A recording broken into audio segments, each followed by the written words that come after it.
to talk about butterfly guard, okay? I don't have a massively prepared speech, so I'm just gonna kind of go over it.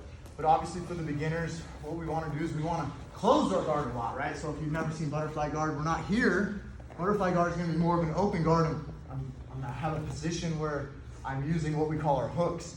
So these are hooks, the insteps, the laces, okay? If I were to grab and pull him, I would use my hooks, you know? If he were to stand up, I wouldn't grab with my heels to pull him, I grab with my hooks, even pushing and pulling, right? So for the brand new beginners, those are your hooks in jiu-jitsu, okay? So I wanna engage with my hooks. The other thing I want you to realize is the hooks flips, the hook flip as this is called, doesn't always come from a perfect butterfly guard position. Of course it can, right? And it's basically, the butterfly guard is basically a very similar position to standing in the clinch. Whether I have over-under hooks, body locks, and then also I have collar ties and bicep ties. Okay, so these positions, you'll see in the standing Greco type wrestling game a lot too. Even the speed stuff, when we're standing, people do drags a lot. They drag a lot from butterfly guard as well too. So the butterfly guard game is really close to the standing Greco-Roman wrestling game. There's even like glass double get-ups and stuff like that, okay? The other thing you gotta worry about in the general butterfly guard position is, especially little people, they can get up real fast. So you gotta be aware as the top guy to not be too disengaging or stagnant, because the bottom guy can just scoot out and get up real quick, right? So if I can't close my guard on a guy, or if I need to use my hooks, butterfly guard is a great guard to use, okay? Today's day and age though, butterfly guard is becoming a lot more popular for the ashigarami game and the leg lock game. What we're learning today is versions of clinching the upper body. If I can clinch my opponent nice and tight, and I can break his posture and get him swept over, I can hook flip him over, even cut the guard on the way sometimes, right? So I can use my hooks and I can use my upper body clinch of my opponent, then I can sweep him. If we're here on our knees and he stands up, I no longer have an upper body clinch on my opponent.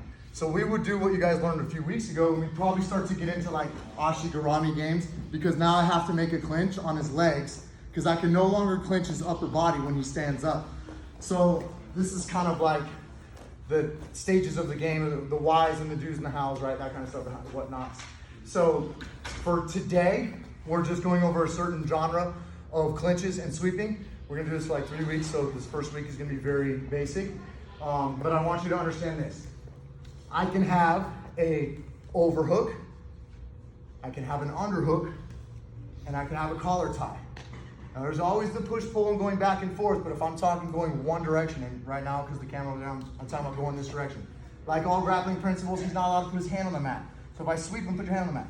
I don't want that, right? So it doesn't matter if I'm here, here, or here. I either have to control his elbow, control his arm, control his wrist going all the way through so that he can't put his hand on the mat and I can start to sweep him over, right? I can even, through underhooks, keep his hand off the mat this way. You see what I'm saying?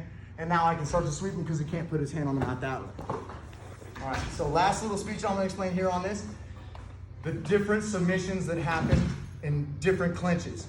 Because the butterfly guard is open, that means a lot of fast stuff can start to happen. Doesn't happen quite as fast in closed guard because the dude's like locked on his back, he's right there, he doesn't have mobility, you pretty much see what's coming. He's got good setups, but you can really see what's coming, right? And there's, in this position here, I just want you to see if I have the overhook, if I have the whizzer like we've talked about recently, we get into what? Does anyone can name some subs I could do with the overhook? Darce, yes, but from the guard, from my back. Triangle, omoplata. Jesus, guys, we used to do omoplatas for like 2 freaking weeks, right? If I have an overhook, I have an omoplata, right? If I have an overhook, right, whether I'm here, pushing the wrist up, right, up and out, and I bring my foot through, right? Or if I push the wrist to his chest, I have triangles, right? I also have omoplatas. So if I'm able to off-balance people and get them set up to put their one arm in and one arm out, right? Sorry, this was that wizard. If I have one arm in and one arm out, I can set people up to get swept and get them to put their hand out on the mat. Keep this hand on the mat. Look, I'm lifting. I'm keeping his hand on the mat. I can literally do this. You know what I'm saying? So what we're always looking for in grappling is moments in time that we can take advantage of. So with the overhook, triangle, omoplata, and all of those type of attacks happen with the overhook. With the underhook, I land in what we call UDE, Ude, Garame arm bars, is up here on my neck, right? I have these type of arm locks from underhooks. I can do triangles and stuff, but I don't have it as strong as an overhook, right? So the underhook and overhook are also tighter clinches. The only one that's a little bit different in terms of a clinch is the collar tie. Now the collar tie, wrist, elbow, all that kind of stuff is gonna vary, but I'm gonna have a collar tie. This is a mid-range one. We don't have a clinch. He doesn't have an underhook, overhook, a body lock, and neither do I. It's a mid-range one.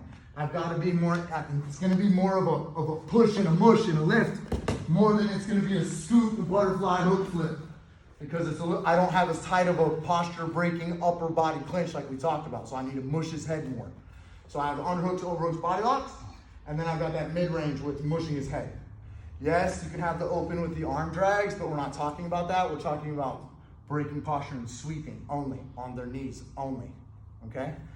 So there are times where you will learn from us to sit off to the side like this. You'll learn that, to get in nice and tight, and we sit off to the side, and we don't necessarily sit this way.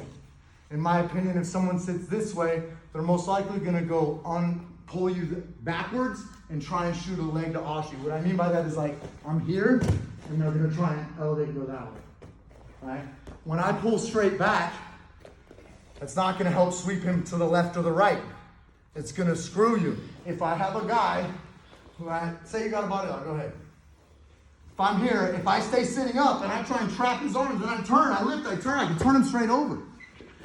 If I have a guy who's body locking me and I go backwards, that shit got real hard and now he can pass to the side.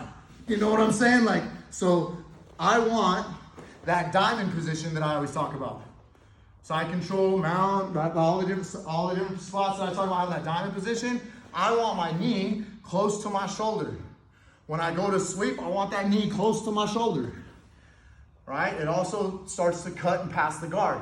The further that I take my knee away from my shoulder by leaning back, he starts to put it on my hip flexors, trying to lift all of his weight at the end of my foot. You guys know the physics of that. I don't have to sound all smart, right? So I like to also distance check here. I do this for a second, just to get a clinch. If he were standing up and he walked towards me, I'd be like, whoa, right here too. It's the same thing. I'm like this. If he's on his knees and we get to a spot, I'm like here just for a second. You know, because you're not going to always just scoot in with the perfect movement while he's free grappling with you, you know? So I got to make sure one side or the other, whatnot. I'll stop for a second, then I'm going to go forward. What we're going to do right now is we're just going to shove his wrist between his legs with 3 different variations. I'm going to scoop forward now. Got an underhook. See that?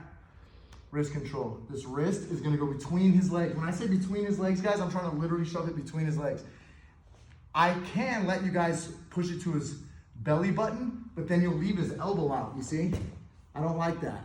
So if I tell you guys to shove it between his legs, his arm straightens and it becomes easy to sweep him. And when I come to mount, let's turn towards the camera, I end up like this when his arm's between his legs in that position and he's not relaxed. He's not here. You feel me? By pushing his wrist to his belly button, I push his wrist between his legs, I end up landing here. This obviously means triangles and all kinds of cool stuff for me, right? All right, so we've got a whizzer here. I come in and I got a whizzer. I clinch him nice and high. My head's on the side that I'm going. I grab the wrist, I push it between his legs, and I lift. And I come to mount. Now I'm here. Don't worry about the triangles and all that, just land in this position. Okay? I've got an underhook.